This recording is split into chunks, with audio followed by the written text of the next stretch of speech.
Good Monday, everybody. It's Dr. Debbie here, and I just wanted to ask you a couple of questions today and see what you think. I'm going to ask the questions and then I'm going to give my answers, and I'd like to hear what you think in the comments below. Okay? So the questions are, what do you think of when you hear the word doctor? And the second question is, what do you think of when you hear the word coach? Hello, I'm Dr. Debbie, and I've been helping men, women, and couples grow together for more than 25 years. Now it's your turn to learn what I learned and taught as a couples counselor and university professor. You are the wise woman, and this is your personal development podcast packed with instant encouragement and practical tips. And men can learn about women too, because this is a safe place where women are valued and men are respected. We talk about biology, socialization, behavior, emotions, communication, and connection, because men and women are different. Always have been, always will be, and that's a very good thing. You know, most of us, when we hear the word doctor, we think of a medical doctor. That's just kind of our default position. Just like if we were to say table or chair or something that you blow your nose on, we have generic pictures of what those are. You know, the thing you blow your nose on is a Kleenex, but how many of us use another brand?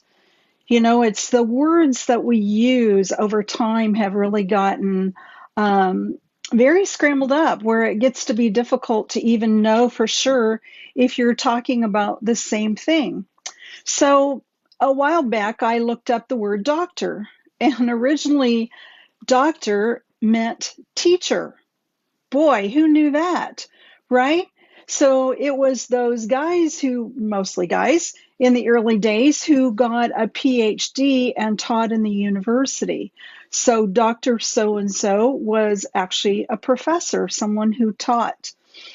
Now, when you get into psychology, there's this whole back and forth thing about what do doctors of psychology call the people that come to them for help.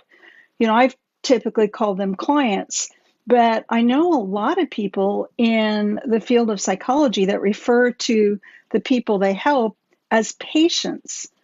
Now, patients sounds to me like a medical diagnosis, and although there are some mental health issues that do have a physiological component to them, and I think you would rightly say that person was a patient because you're treating the physical body as well as the mental state. But I think most of us, when we go to someone for help, most of our issues are relational. They're interpersonal in that they are between two different people or two or more different people, or they are intrapersonal, meaning that it's a relationship that a person has with themselves.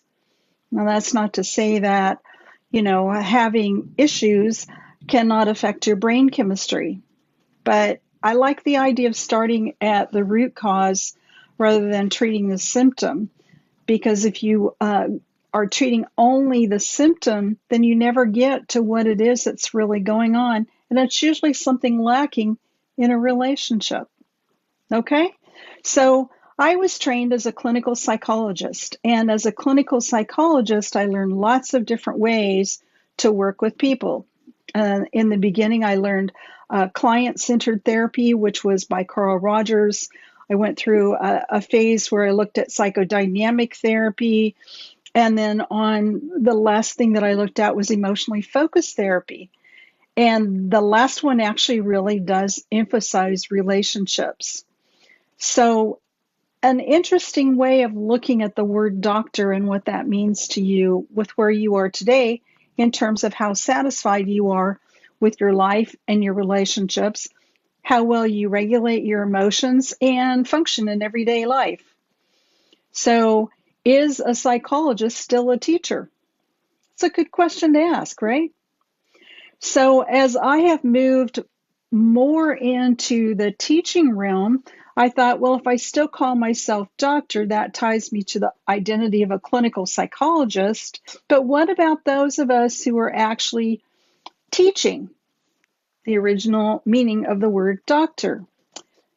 And I came across the word coach, and over again, I keep hearing people say in various places, most recently in a Facebook group I'm part of, that coaching is not teaching.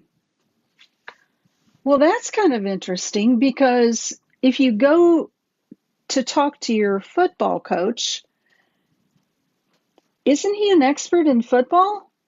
Doesn't he know the rules of the game and how the game works? And doesn't he teach his players how to play the game? And doesn't he give them feedback about how they could play better? That makes more sense to me. But that common idea now that coaching, if you're being coached by someone, they're not teaching you anything. They're asking you questions. And they're asking you questions to get you to think. Now, that's a good thing. I go along with that 100%. But they're asking you questions to get you to think.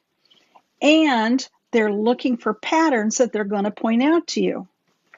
It's client-centered therapy is basically what they're doing. And I don't know. I have a problem with that. So anyway, I looked up the word coach, and the word coach actually means, unless you're talking about, a covered carriage, which it still means. It also means like a coach on a train or a bus can be considered a coach. But the verb to coach means to teach. So we're back to that idea. And I want to make sure that as I move forward in this new program that we're doing with a Wise Woman's Guide to Men in Marriage, that you know that what I'm doing is I'm teaching. I'm teaching the principles. I'm teaching not only the psychology behind all of this, but also the biblical foundations of relationship and helping you figure out how in the world do you apply all that to your life to have a better, happier, more connected relationship with your husband. So that sounds a lot like that could either be a doctor role as a teacher or a coach role, like a football coach who knows how to play the game and can help give you feedback about maybe how you need to tweak that pass you're trying to throw that keeps fumbling in the middle of the game. Now, you might be able to tell that I'm not really a football fan, but I got to tell you, that is the first image that popped into my mind was that of a football coach. So lots of other coaches, but every coach that I can think about other than life coach or relationship coach, every other kind of coach, a voice coach, a dancing coach, a gym coach, a workout coach, baseball, basketball, football, track, you name it, coaches teach. And they give you feedback on if you need to tweak something or do something differently. So let me know in the comments below what you think about this whole idea. I mean, you don't have to agree with me. You might fall in one direction or the other, but I'd love to hear your feedback. And that's what I have for you today. You take good care, and I'll see you again real soon. Thank you for listening to this episode of A Wise Woman's Guide to Men in Marriage. What did you think? Did the information raise more questions? Do you want to learn more? Head over to A Wise Woman's Guide for show notes and links to the resources mentioned in this episode at awisewomensguide.com.